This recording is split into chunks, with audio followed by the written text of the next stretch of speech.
Hi, my name is Hemanth Achaya and I work as a business consultant and an executive coach. I have about 30 years of corporate experience, most of which have been spent with the Tata Group. The Tata Group is India's largest business conglomerate and a large and respected corporation in the world. I've been interested in coaching throughout my career and have been at both sides of the table, both as client as well as coach. I've always been fascinated by the confluence of two disparate streams of knowledge.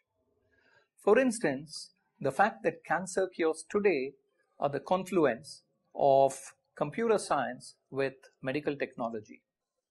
Similarly, I find that lean manufacturing, which is something that I practiced in my corporate career, has an interesting effect in the field of coaching and personal growth.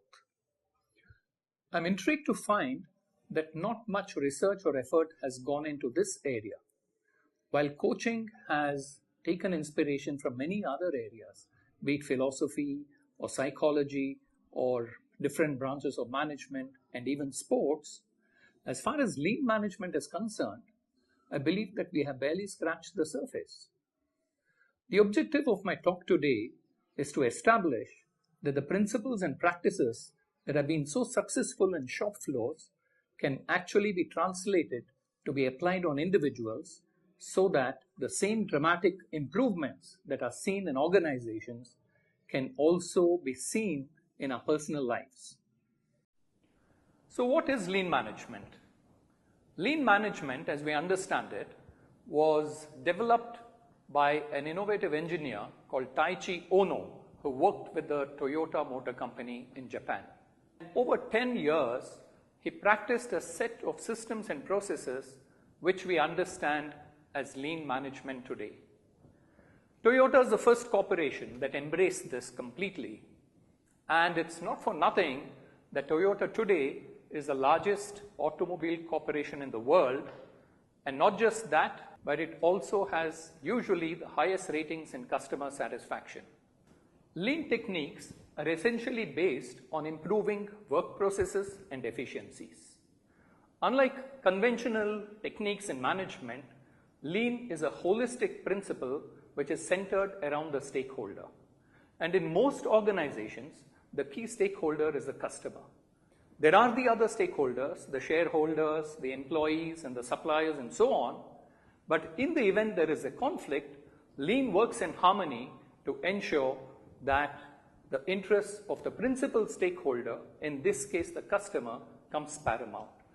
To embrace harmony as a basic pillar of lean, lean identifies three enemies with which it does a continuous battle. And these three enemies are muda, mura, and muri.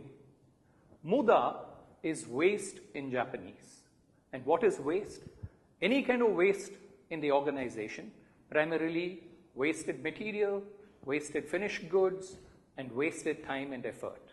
Muri is overburden, which is adding undue stress into the system.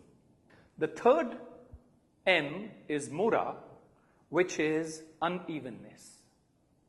Unevenness is rapid changes in production, a sudden peak followed by long bouts of idleness. The focus of lean is on the customer, and all the practices are designed to ensure that the pull comes from the customer rather than the push to increase production and inventory towards the customer by the management. The Japanese master demonstrated this concept of pull beautifully. Consider this chain. And if you were to pull the chain along a path, you see that it moves beautifully forward in a straight line. Now let us do the opposite. Let us try pushing the chain. And as you can see, the chain now doesn't go forward. It actually crumples into coils and there is a wasted effort. So what do companies gain by practicing lean management? So what do companies benefit from lean?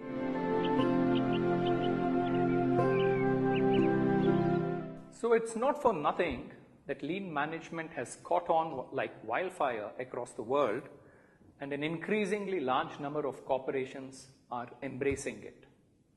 So the question begs an answer: what do we need to do to start practicing lean and using the same dramatic benefits that are available to organizations in our lives, and so that we can also benefit and improve? But before we do that, let us step back and ask a few questions. Are organizations the same as individuals? Aren't they different? Are we really robots? Definitely not. But when we look deeper, we may find that there are some striking similarities between organizations and individuals. I believe there are 5 fundamental similarities.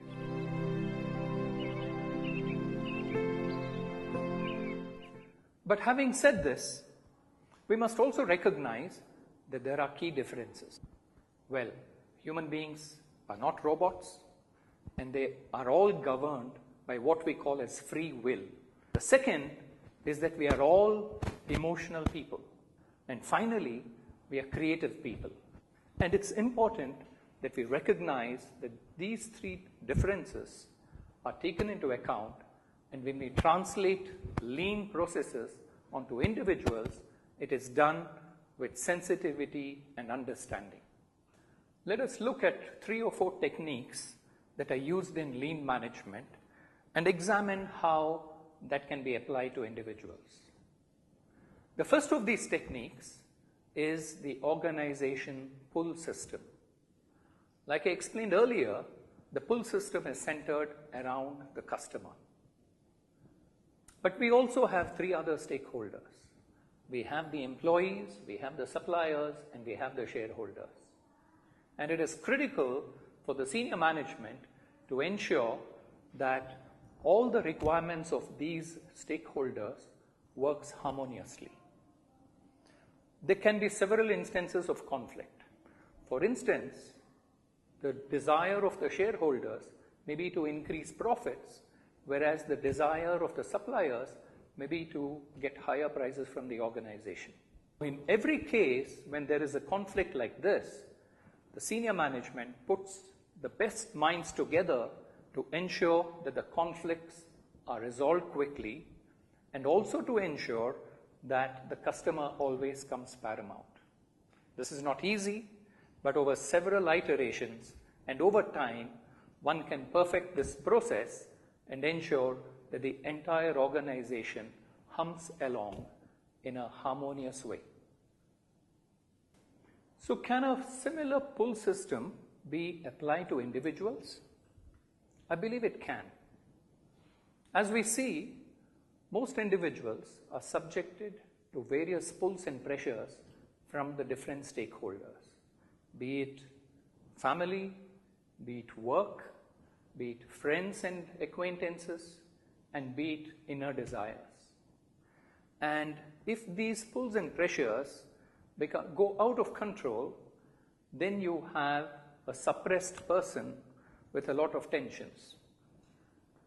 So what would be the steps to ensure that harmony is brought back into life? I believe that there are 3 steps, important steps to be taken. The first is to make a careful reassessment of one's capabilities and expectations. The next is to have a free and frank discussion with the key stakeholders and reassess what are the requirements and work towards ensuring that the stakeholder requirements are met.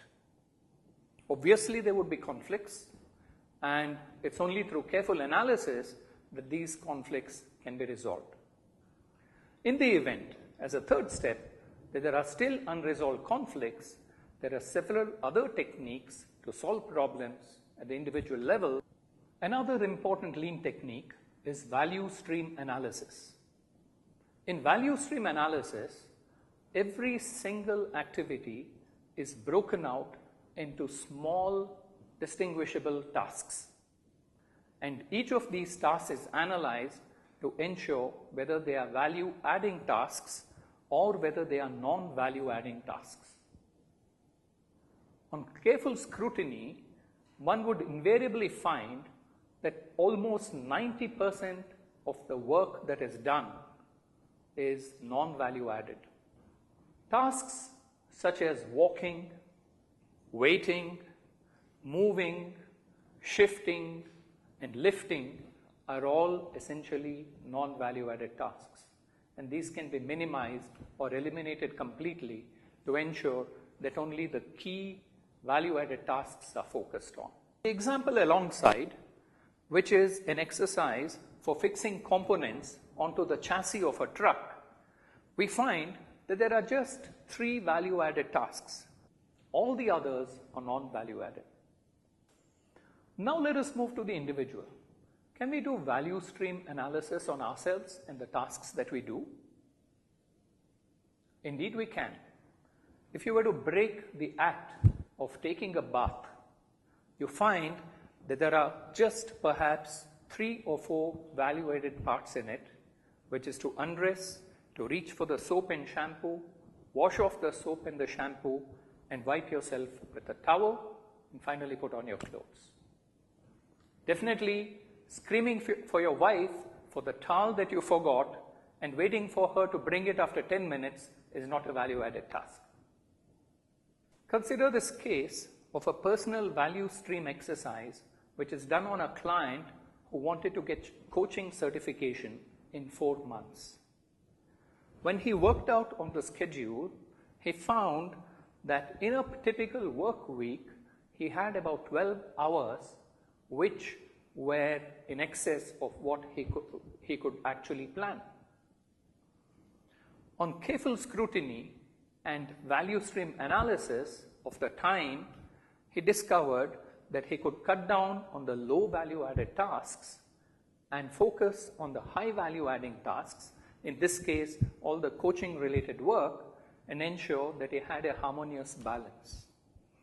The third technique that we will consider is one-piece flow. What is one-piece flow? Let us first look at what is conventionally done. In traditional manufacturing, large quantities of stock are made at each stage as buffer stocks. And these stocks are then transported after a period of time to the next stage where they stay for some time, and then the next set of machining is done, and this goes on till the finished good comes out of the factory. Why is this done? This is primarily done to ensure that there is no stoppage on the product line and to ensure that there are enough stocks available in the event of any breakdown or stoppage. But this creates 4 problems.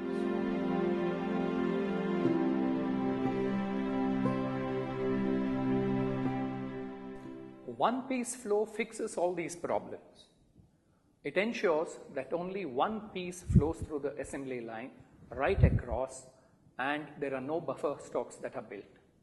In the event that there is a breakdown, the top management and the best experts go there and immediately fix the problem.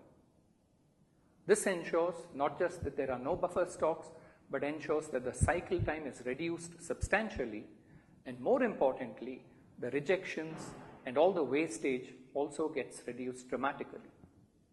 An important prerequisite for one-piece flow is to ensure that all the workers are multi-skilled. Another important issue is to ensure that there is good communication across the entire production chain. Can we employ personal one-piece flow in our lives? Let us consider what we do. When we have a bunch of things to do, first we make a to-do list. We make a list of all the things that we need to do, and then we actually set about and do them. And finally, after we have completed doing them, we analyze it and hopefully we improve on what we have done before. Does this always work? Obviously not. And what could be the reason for that?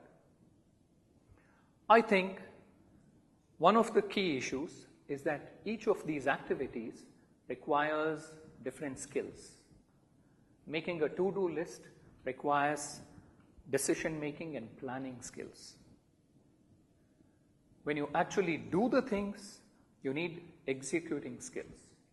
And that could be anything with speaking, persuading, writing, and so on. And finally, when you complete the task, you need to again analyze it and you need to audit it. Obviously, most of us are not gifted to have all of these skills. And that's one of the reasons why some of us, we have perhaps hundreds of things on our undone to-do list and do very few of them because we are afraid of the next set of skills. And there may be others who are excellent at executing but bad in planning, and they go ahead and do a whole bunch of things and finally realize that the most important task has been left undone. So can we bring order to our lives? Indeed, I believe we can. And some of the requirements here are to ensure that we train ourselves on all these aspects so that we are comfortable in doing tasks successfully. The second is to ensure that we inform all the people who are involved in completing the task, the external people, ahead of time so that we know of any pushbacks in advance. And finally, a very important thing, take only as many tasks as we can competently handle. And lastly, indeed, I think it's very important to review the progress and ensure that we analyze what we did well and bring in a cycle of continuous improvement. Lean management uses several tools to solve problems as and when they occur.